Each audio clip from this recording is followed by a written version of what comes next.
छत्तीसगढ़ में एक बार फिर ईडी की छापेमारी हुई है। 28 मार्च की सुबह कांग्रेस के एक विधायक और एक बड़े उद्योगपति सहित अनेक लोगों के ठिकानों पर छापेमारी के बाद सीएम भूपेश बघेल ने इस बारे में अनेक प्रश्न खड़े किए हैं। सीएम के आरोपों को जानने से पहले जानिए 28 मार्च की सुबह किस तरह कांग्रेस नेताओं के लिए परेशानी बनकर आई। ईडी ने बड़े उद्योग समूह के मालिक कमल सारड़ा समेत कई अन्य लोगों के ठिकानों पर छापेमार कार्रवाई की है। राष्ट्रबोध को मिली जानकारी के अनुसार मंदिर हसौद के पास बहनाकाड़ी गांव के जमीन दलाल सुरेश बांदे और वीआईपी करिश्मा अपार्टमेंट में एक सीए प्रतीक जैन के यहां भी ईडी ने दबिश दी है। गोरे परिसर स्थित कांग्रेस नेता रामगोपाल अग्रवाल के दफ्तर में भी छापेमारी की गई। शुरुआती जानकारी के अनुसार भिलाई, बिलासपुर और रायगढ़ में भी छापे की खबर है। हालांकि एजेंसियों ने अभी तक इसकी पुष्टि नहीं की है, लेकिन सुबह से कुछ लोगों के निवास के बाहर सीआरपीएफ की फोर्स को जांच करने आए अधिकारियों को सुरक्षा देते देखा गया। आज छत्तीसगढ़ में ईडी का फिर से छापा।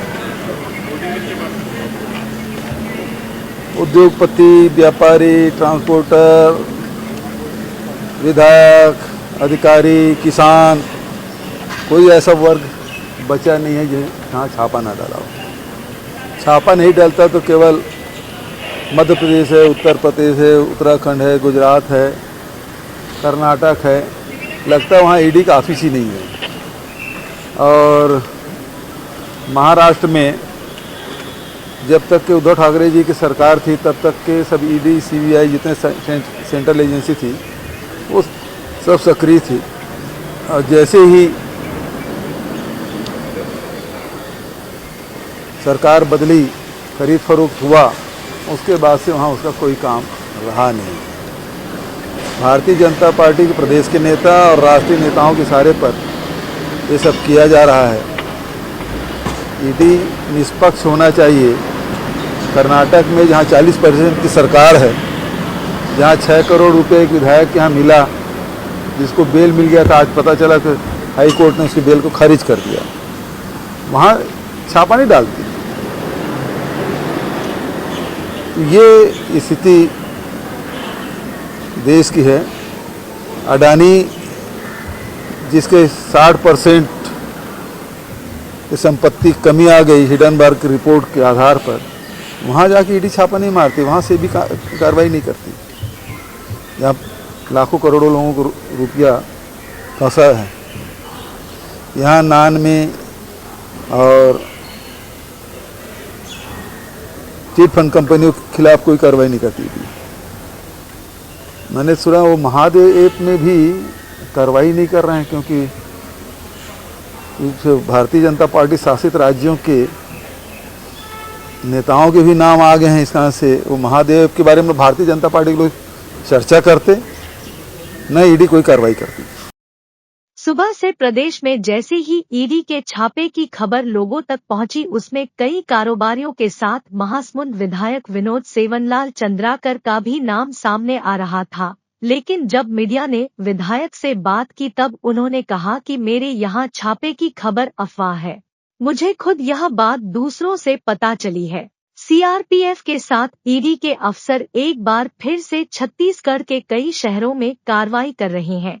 सुबह से ही टीम कार्रवाई के लिए पहुंची हुई है और जितने भी ठिकानों पर दबिश दी गई है वहां दस्तावेज खंगाले जा रहे हैं। मामले को कोल कारोबार में हुई मनी लॉन्ड्रिंग से भी जोड़कर देखा जा रहा है। कुछ महीनों में छत्तीसगढ़ में ईडी की गतिविधियां बढ़ी है। इससे पहले ईडी ने कई कांग्रेस नेताओं और उससे पहले अधिकारियों के ठिकानों पर छापेमार कार्रवाई की थी।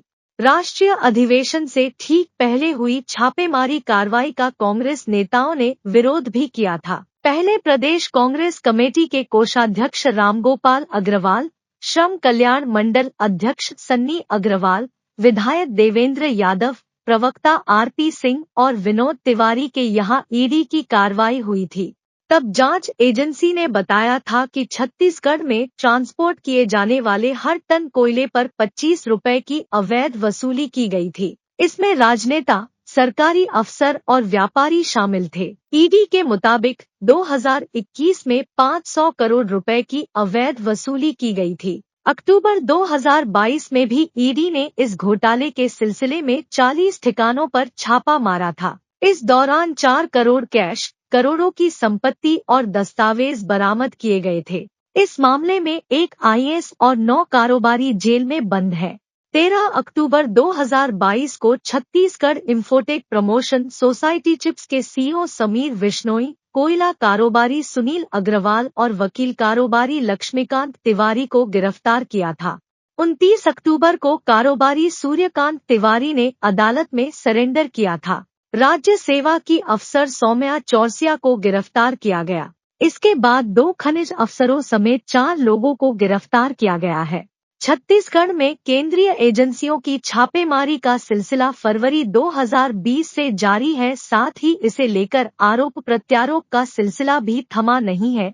इसे लेकर अभी राजनीतिक पारा और चढ़ने वाला है, जिस पर हमारी लगातार नजर बनी हुई है। Bureau report, राष्ट्रबोध।